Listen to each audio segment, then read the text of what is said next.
Dito muna tayo sa may PITX. Antayin muna natin yung oras ng bus natin.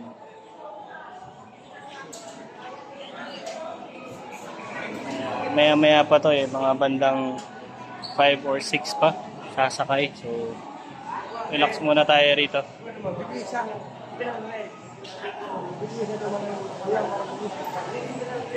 Sa mga gustong umorder ng puset dyan sa probinsya, ganito yung ginagawa namin. Kami mismo nag-arrange.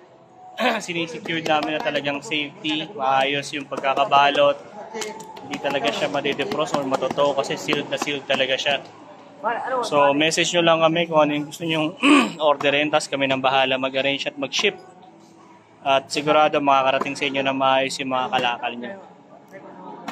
Man Trading, matagal na po tayo sa negosyo ng frozen. Pwede nyo pong i-verify yung page natin hanggang ilalim. Yung TikTok account natin, Man Trading din. Tapos yung YouTube, Aaron Business TV. Yan, makikita nyo po din yung mga negosyo natin tsaka mga produkto. As yun lang yung Palawan.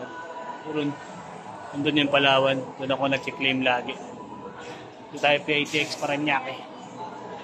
Mga probinsya. Maraming salamat sa support at sa order. God bless inyong lahat. Thank you.